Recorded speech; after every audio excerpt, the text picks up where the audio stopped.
요셉의 형제들이 그들의 아버지가 죽었음을 보고 그들이 말하기를, 요셉이 혹시 우리를 미워하여 우리가 그에게 행한 모든 악을 반드시 복수하리라 하고, 그들이 요셉에게 사람을 보내어 말하기를, 당신의 아버지가 돌아가시기 전에 명령하여 말씀하시기를, 너희는 요셉에게 이렇게 말할지니라, 너의 형들이 너에게 악을 행하였을지라도 원하노니 내 형들의 잘못과 그들의 죄를 용서하여 주라 하라 하셨나이다.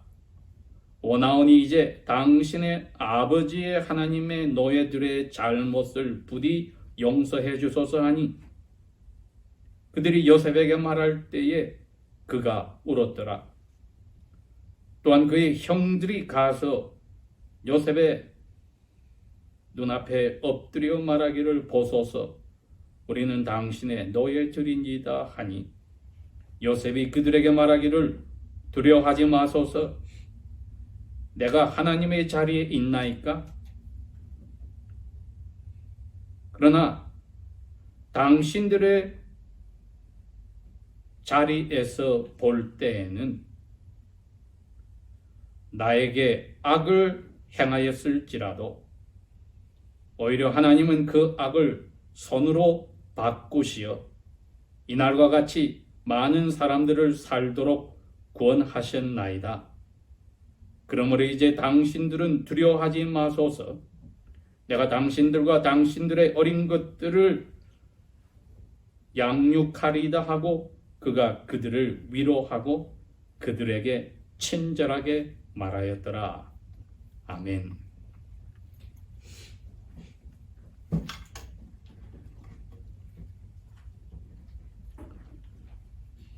모세께서 광야 생활 끝부분에 가서 하나님의 영의 감동으로, 또 자기가 애굽을 나올 때 바로 이 요셉의 무덤에 있던 요셉의 뼈와 나머지 모든 그 유산을 가지고 출발하여서 자기 손에 있는 모든 점토판의 기록을 정리한 5가지 책 중에 첫 번째 책이 바로 이 창세기입니다.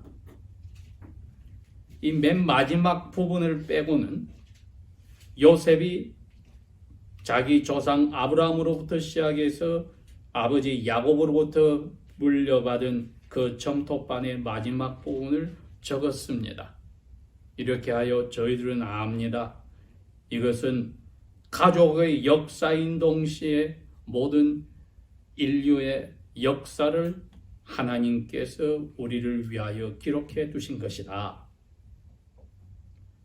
요셉의 이름 자체야 하나님께서 그를 더하여 주시리라 하는 의미가 있지만은, 야곱의 그 어려운 나그네의 삶을 외삼촌 집에서 근 50여 년 동안 살았던 삶을 볼 때, 거기서 자기가 사랑하는 여인 라헬을 통하여 첫 아들 요셉을 선물로 받았을 때 얼마나 나이 99살이 되어서 이 아들을 선물로 받았을 때 마음의 위로가 되었을지 모릅니다.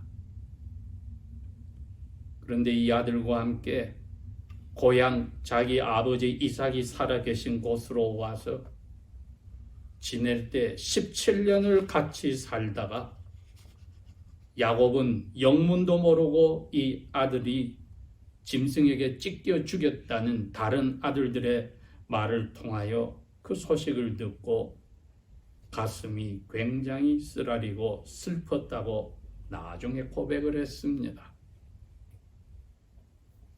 그러나 22년의 세월이 지나서 야곱에게 들려온 소식은 죽었던 아들이었던 요셉이 오히려 굶어 죽어가는 야곱의 모든 가족, 적어도 70명이 되는 그 가족을 먹여 살릴 수 있는 이집트 나라의 넘버 2맨이 되었다는 소식을 들었습니다. 그때 야곱이 그럽니다. 나는 이제 요셉이 살아있다는 소식만 듣고 그만 만나도 하나님 앞에 불려가도 마음에 더 원하는 게 없다, 이렇게 고백을 합니다. 요셉이 결국은 아버지와 모든 그 가족들을 초대하여서 자기가 살던 애굽으로 아버지를 모시고 같이 또 17년을 살았습니다. 요셉의 나이가 56살이 되었습니다. 39대에 아버지를 모시고 17년을 살았고 아버지가 147세에 돌아가셨어요. 크게 장사를 지내고 아버지의 명령에 따라 바로왕의 허락을 받아서 고향 할아버지와 할머니가 묻혀 있고 또 고조 할아버지 할머니가 묻혀 있는 곳에 아버지를 장사 지내고 돌아왔습니다. 형들의 나이들은 이제 다 100살들이 넘은 그러한 나이들이 되어갈지도 모릅니다. 도대체 형하고 요셉하고 나이 차이가 10살 이상은 다 났다고 보면은 60, 70, 80이 되어갈지도 모릅니다. 그런데 이 형들이 아버지가 돌아가시고 장례를 치르고 나서 마음속에 두려워하는 것이 있었다고 했습니다. 근데 성경은 일찌감치 이 형들이 그런 마음을 가진 것을 표현을 해 주었습니다. 창세기 42장에 가면은 처음에 요셉을 형들이 요셉인 줄 모르고 애굽의 넘버 2 총리인 줄 알고 만났을 때에 요셉이 이 형들을 테스트를 해보려고 어려운 일을 겪게 하였습니다.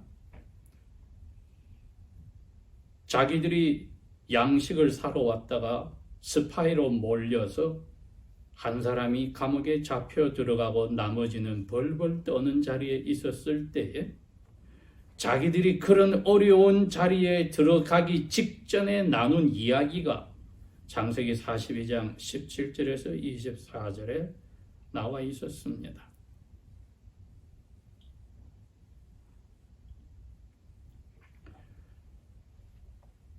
자기들끼리 우리가 옛날에 요셉이 살려달라고 사정할 때 그를 죽여버렸던 그 죄값을 우리가 지금 하나님께 치르는 게 아니냐.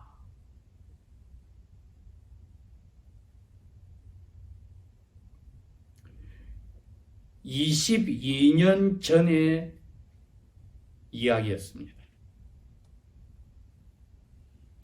즉 22년 전에 자기들이 요셉에게 저지른 그 잘못이 자기들의 양심 속에서 괴롭혀 왔다는 뜻이죠.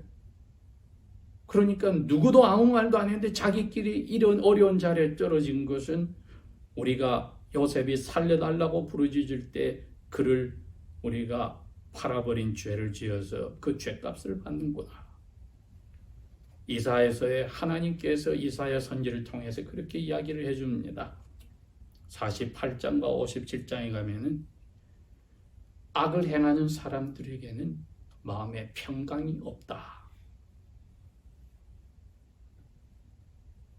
오늘 제목을 제가 야훼의 섭리를 깨닫고 생활하자고 정해놓았습니다.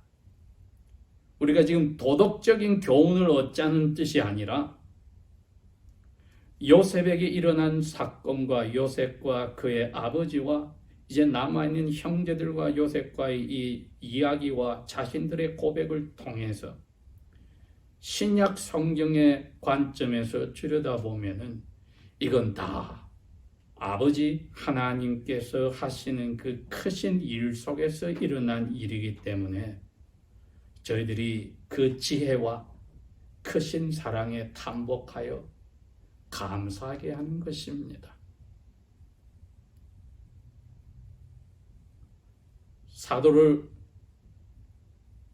사도 바울이라고 생각하지만은 히브리서를 쓰신 사도는 11장에 요셉에 관하여 그렇게 표현을 하였습니다.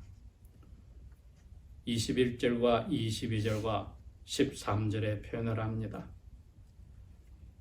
야곱이 자기 아버지 이삭과 할아버지 아브라함과 함께 같이 살아서 할아버지 아브라함과 아버지와 자기 자신이 형 에서와 함께 사람의 손으로 만들지 않은 하나님 나라를 바라보면서 텐트 생활을 한 경험을 그대로 가지고 있는데, 그것을 이제 고향에 돌아와서 야곱이 자기 아들 요셉과 아직 살아계신 이삭과 함께 받으면서 하나님 앞에 죽기 전에 고백한 것들은 다 우리는 이 세상에서 나그네로 지나가는 것이다. 메시아에 관해서 뚜렷한 그 계시를 아직 받지 못하였음에도 불구하고 히브리서 이 쓴 사도는 그렇게 표현을 했습니다.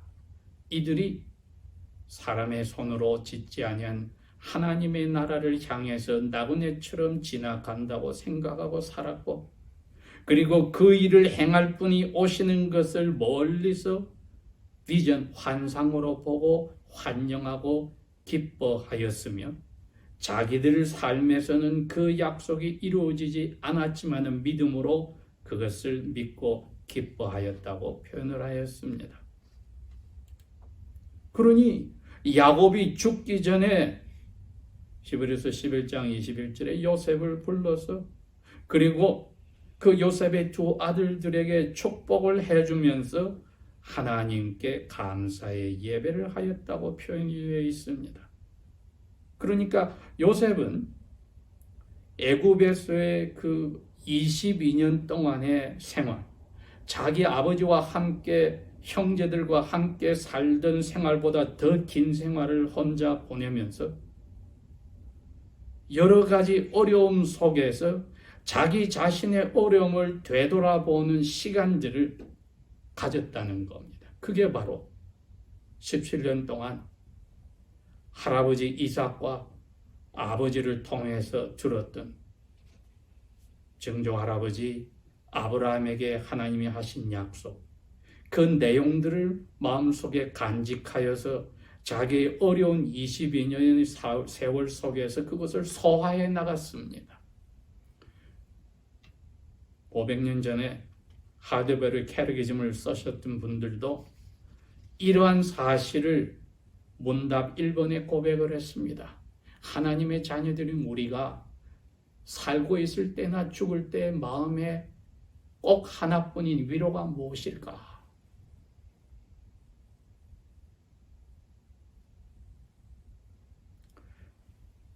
우리의 단 하나뿐인 몸이나 영혼의 위로는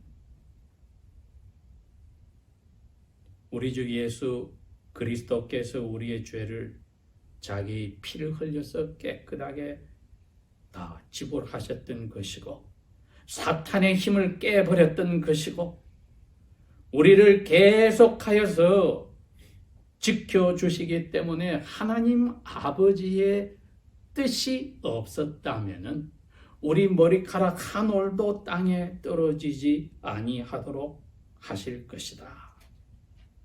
그래서 우리에게 일어나는 모든 일은 우리가 하나님의 그 손으로 짓지 아니하신 나라로 가는 구원에 다 유익하게 필요해서 일어난다. 사도 바울이 로마 교회에 보낸 편지 8장 28절에 고백했습니다. 그렇게 돼야 우리가 그 일들을 통하여 메시아의 모습을 닮아가도록 예정된 것이 아니겠는가, 그렇게 이야기를 했습니다. 그 입장으로 우리가 이제 요셉의 마음을 들여다보면은 성령님이 오늘 아침에 우리에게 똑같이 요셉의 입을 통하여 이 진리를 이야기하는 겁니다. 모든 것이 하나님의 뜻에 따라서 우리 삶에 일어났다. 요셉의 입에서 한 고백이었습니다. 요셉의 형들이 겁을 먹고 벌벌 떨 때에 요셉이 고백을 합니다. 자기 동생 베냐민까지 이제 왔을 때 형들에게 그럽니다. 내가 요셉입니다. 두려워 마십시오. 하나님이 여러분을 살리려고 저를 이 땅에 먼저 보내신 것이니까 저를 만났을 때 그 21년 전에 그 죄 때문에 벌벌 떠는 그 일은 머릿속에서 지워도 됩니다. 48장에 그 이야기를 이미 해주었습니다. 그럼에도 불구하고 요셉의 형들은 혹시라도 요셉이 복수하겠다는 마음을 버리지 않았을까 두려워함을 자기 아버지를 모시고 애굽에 내려와서도 간직하고 있었습니다.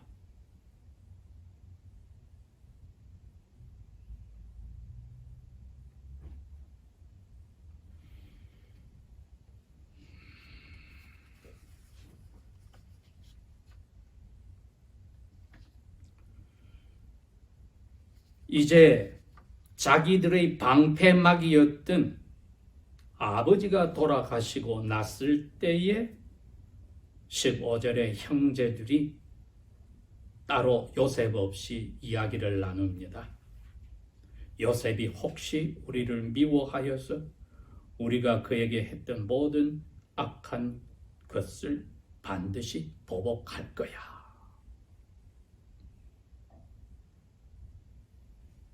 이게 한글 번역은 그렇지만 원어의 의미는 영어 편으로 what if였습니다. 혹시 마음에 보복하는 마음을 가져서 우리를 미워하여서 원수 갚을 게 아닐까. 그래서 16절에 그들이 요셉에게 찾아가서 말하기는 너무 무서워 사람을 대신 보냈다고 했습니다. 17절 너희 형들이 너에게 악을 행하였을지라도 원하노니 너희 형들의 잘못과 그들의 죄를 용서하여 주라. 곧 돌아가시기 전에 당신의 아버지 하나님의 노예 되신 그분께서 우리들에게 따로 이야기를 해 주셨나이다. 그 이야기해라. 이들이 이 말이 사실인지 아닌지는 아무도 모릅니다. 그러나 야곱과 요셉과의 관계에서 있었던 이야기들을 본다면 이것은 거짓일 확률이 큽니다. 그럼에도 불구하고 이들의 고백 속에 정확한 사실이 하나 들어있으니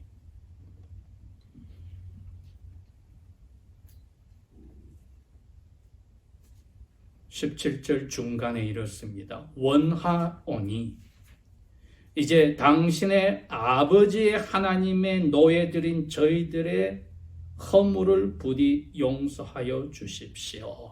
여기 허물이란 단어가 보통 단어가 아닙니다. 특별한 히브리 단어로서 사람이 신에게 죄를 지었다 할 때 쓰는 단어이기도 하고 혹은 어떤 왕이 다른 나라를 점령해서 그 나라를 자기의 뱃설로 세금을 바치는 종으로 만들어버렸을 때 그 나라 사람이 이 왕에게 죄를 지었을 때 용서받을 수 없는 벌받아야 될 죄, 그 죄를 이야기합니다. 이 형들이 그러한 의미로서 요셉에게 자기 자신들의 죄를 인정을 하였습니다. 그냥 형제들끼리 잘못을 행했다는 것이 아니었습니다. 이건 야훼께서 요셉이 자기들과 살 때의 꿈을 통하여서 보여줬던 모습입니다. 이처럼 땅에 엎드려 이제 마음에서 두려워서라도 예배하는 자리로까지 이끌어 주었습니다. 그러니 이 고백은 사실입니다. 신에게 죄를 지은 바로 그 죄를 저희들이 당신께 지었으니 부디 용서해 주십시오. 그리고 저희들은 당신의 노예입니다 함으로써 모든 죄를 털어내 놓았습니다. 19절에 이제 요셉이 말합니다. 두려워 마십시오.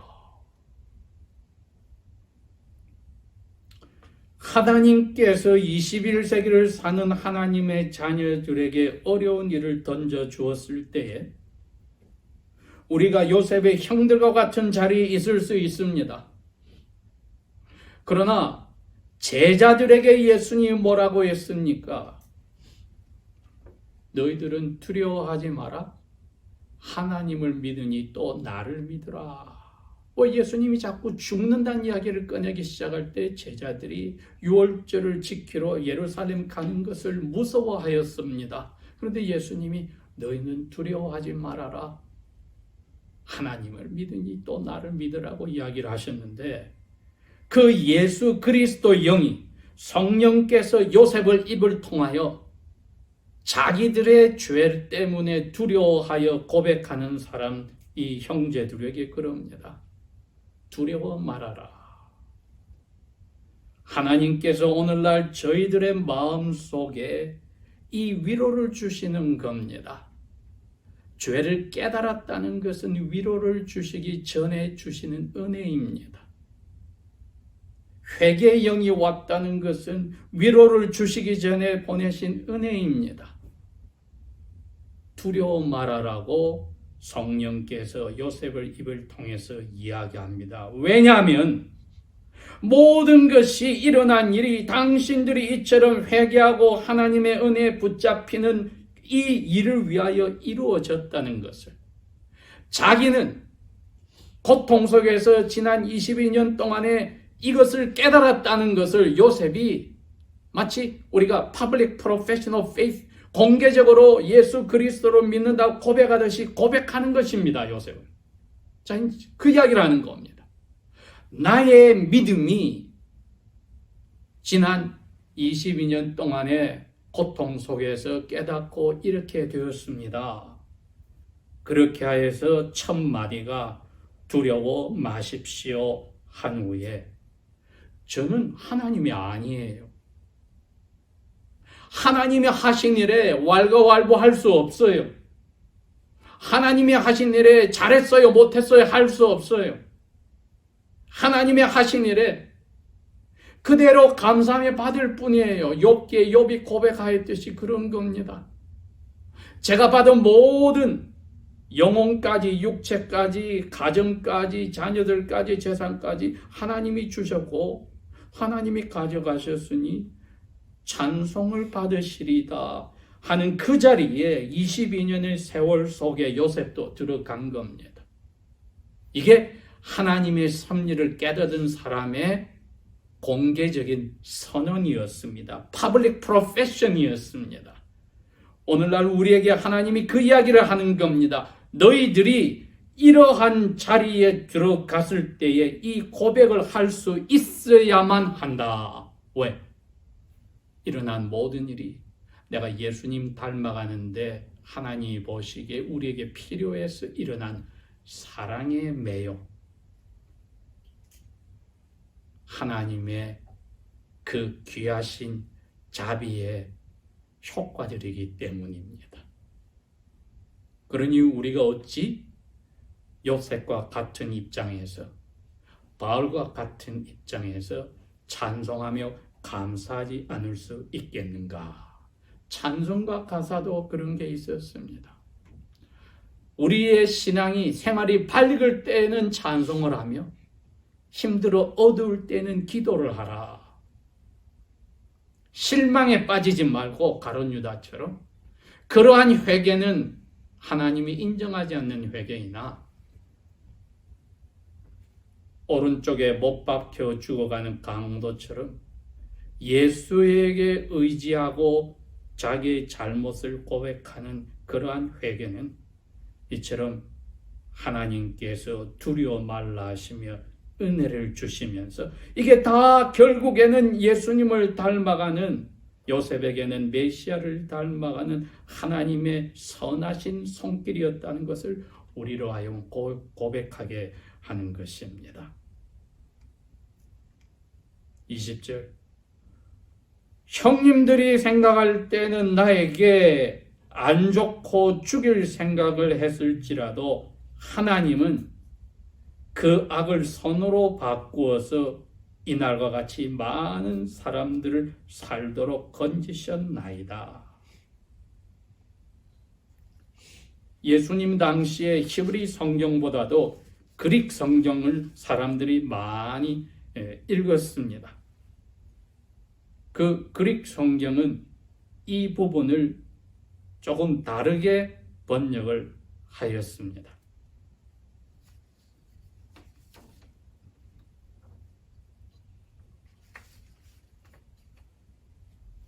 당신들이 나에게 저지른 일에 대해서 내가 복수할까봐 두려워하지 마세요. 나는 하나님이 보시듯이 보면서 절대로 당신에게 복수하지 않을 거예요. 이렇게 이야기를 했습니다.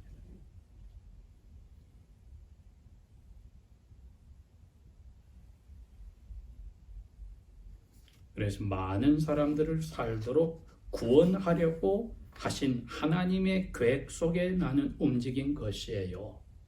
이 고백을 하는데 이분이 근 22년의 고통과 어려움이 있었습니다. 우리가 이제 하나님의 섭리 속에서 산다는 고백을 한다는 것은 즐거울 때 우리의 삶보다도 우리에게 어려움이 닥쳐왔을 때에 어떠한 고백을 할 수 있는지를 연습이 필요합니다, 여러분. 나는 예수님의 죽기까지 순종하시는 그 모습을 닮아가기 위해서 아버지께서 이러한 모습으로 저러한 모습으로 나에게 일을 가져오실 때에, 굳은 일, 좋은 일을 가져오실 때에 이처럼 담대하게 고백하며 살아야겠구나. 야훼의 섭리를 이제 확실히 깨닫고 걱정, 근심, 불평, 불만 다른 사람에게 미루고 그들에게 모든 것을 뒤집어 씌우고 나를 보호하는 대신에 나의 죄를 용서하셔 예수 안에서 이미 해결하신 아버지 앞에 예수님을 닮아가는 이 일을 통하여 깨닫게 하시니 감사합니다. 아버지의 섭리의 은사를 감사합니다 하는 고백을 해야 되겠지요. 기도하겠습니다.